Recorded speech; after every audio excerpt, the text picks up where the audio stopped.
What's up, ladies and gents? I'm your host, CenterStrain01, and welcome to my exclusive coverage for Honor. That's right, I was recently at a San Francisco event for Ubisoft, and I got the chance to play around 2 hours of For Honor in glorious 4K. So here we go, we've got some footage for you guys. Thank you so much for the love and support, for even giving me a chance to have these videos for you guys. So first off, let me just say, I love For Honor. There is so much depth to this game that I never would have thought, possible. So over the next few videos, you're going to see all different types of gameplay from a few of the different heroes that you can choose from. What you're seeing here is the Assassin, which is under the Samurai. Now, the Assassin is like kind of a special character. It's not a character that is strong and, or should I say, knows a little bit of everything. This is a character that you mainly want to use in assault, kind of attacking stances. So what this means is this is not a guy that you want kind of floating around in the middle, taking out the cannon fodder. This is the guys that you want to go with one-on-one. Alright, these, their attack abilities far outreach those of anyone else. Each faction, you've got Vikings, Knights, and Samurai. Each of them have a character that is like this, that is like the Assassin, that only works in that specific kind of way. So with that being said, you want to make sure you utilize these characters for what their purpose is. The Assassin has a few unique abilities that some of the other characters do not have, which is really cool. This is actually my first match, so I'm still getting to know, the characters. I played the past couple of E3s, but never have I really got to sit down and go in depth with it. Every chance that I got to play this game before was very, very quickly. It was never, something where I could just kind of sit and relax and play. And this was the first opportunity that I have gotten the ability to sit and kind of relax and learn all the little nuances and the things that you can learn from this game. So over the next few videos, I'm going to be showing you obviously some different gameplay of some different classes. This is a great match for me, my first match, and I finished like 9-3, which is pretty cool. We ended up winning. We were doing pretty bad in the beginning. Obviously, we were getting used to what the objectives were and what we needed to do to accomplish those objectives, but it's very simple. It's there's 3 territories. Usually there's 2 high territories or 2 far apart territories with one in the middle. Now the one in the middle is always the one where all of the cannon fodder is going to be. So you'll go up against like just kind of generic AI enemies that can be killed very, very quickly. They don't really do any damage to you. And that kind of is for the control point of that specific area. But other than that, there are 2 specific areas outside of that which require you to actually kind of really hold off. Now, in those areas, you can actually recharge your health. Now, what that means is if I'm getting low on health and I'm fighting someone, I can get out of there, go to one of the control points that I actually already own, and I'm able to replenish my health. Now, also, if you're in the middle of a fight and, say, you end the move with a heavy, right, so let's say the enemy opponent's damage is all the way down, you deplete it with a heavy attack, you're able to do an execution. Now, as of right now, there are only 2 executions, X and, square and triangle for the, I was playing on PC in 4K, but we had a PlayStation 4 controller, so it might seem a little confusing, but this is PC, I assure you, but it is played on a PlayStation 4 controller because that is what they had available to us. Now, as far as the control scheme for PC, they did not go into any detail on that, and we were not allowed to play with keyboard and mouse. It was specifically with the controllers that they had there, and they had PlayStation 4 controllers. So the executions are really cool.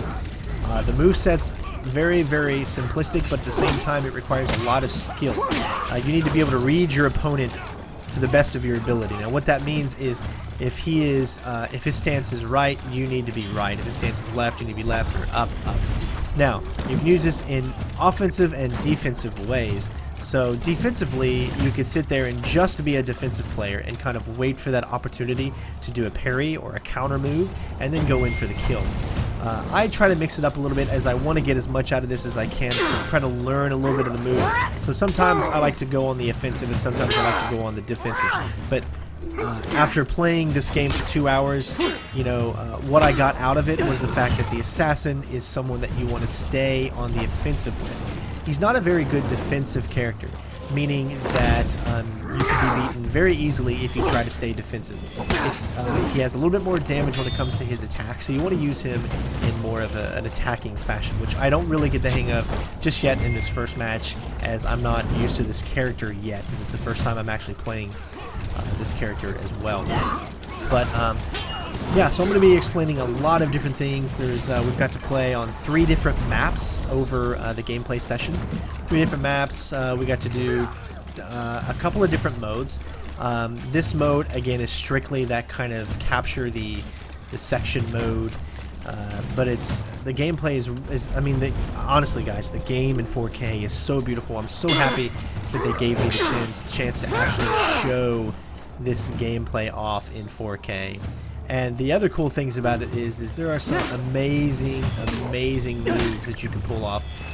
Some of the executions where you can actually knock their head off is so just thrilling, and it's so fun.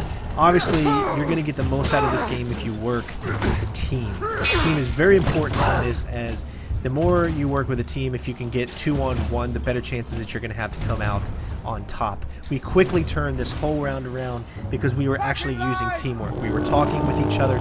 We were communicating in a very strategic way. We were playing with other big-time YouTubers. There was just a lot of us there. There was a 2-day event, and I really got to meet some new friends, and it was great. Awesome experience that I had on this. You can revive enemies. They've added that since the last time. Whereas the last time I played it, I don't believe you were able to revive enemies, but they've been listening to the community on different things, and like I said, you can sometimes get in situations where you're 2-on-1 or 3-on-1 or even 4-on-1. I had a situation where I was 4-on-1 here, and if you're quick about it, you can get out of there as soon as possible. However, it might be a little difficult to maneuver out of there, so they've got good moves like dodge roll and stuff like that allow you to be able to get out of there. As you can see, we've got lots of enemies here, and it's pretty much, you know, you got to make a run for it to get out of there alive. But there's a kind of like a rage meter that you have, so if you get into a situation where you're going against, you know, 3 people and they're just wailing on you and you're not doing a very good job, your rage meter will kind of fill, and you'll be able to kind of turn the tide of the battle. You'll do more damage to the enemy. You'll kind of be less susceptible to damage as well. So it's definitely a good balance that they've come up with here in order to be able to make this feel really, really good. This is going to be one of those games where you're going to want to play with friends. You're going to want to communicate with your teammates. I think it's going to be great for the competitive person, as I really feel like esports is going to take advantage of this game. This is unique, guys. You cannot name a game out there that is like this. Okay, that is one thing about this, is it is very, very unique. All of these sequels and titles out there that we see that don't change anything to the genre or to you know, the gaming community at hand, this actually does something. It changes. It's something different. There's an amazing story behind it too. I love history. I love these types of characters, knights, Vikings, and samurai, and putting them together was just a genius move. And I'm so happy, and I'm thrilled to be able to play this, which as of right now is coming out February 14th of 2017. So it is still a little bit of ways away, of course, but there is going to be alpha, betas, and stuff like that that you're going to be able to get into. Right now, you can actually sign up for the alpha if you do that. So go check out the, you know, forhonorgame.com, or I think it's something similar to that. Look it up in Google. But yeah, definitely recommend go checking that out. I had such a great match. It was so much fun getting the chance to play this, and there's going to be plenty more videos out there that you guys are going to get a chance to see. There's also going to be non-commentated versions of these videos. That way you guys can have the straight-up gameplay for those of you that enjoy that as well, without the annoying commentary over top of it. But hopefully you guys got something out of this. Thank you again, guys, for watching. This has been, again, such an amazing chance for me to be able to play this, you know, ahead of everyone else, and to be able to show you guys exclusive gameplay in 4K. It's awesome. Again, guys, thank you so much for watching. Hopefully you enjoyed the video, and of course, I will see you on the next one. Peace out. Bitches.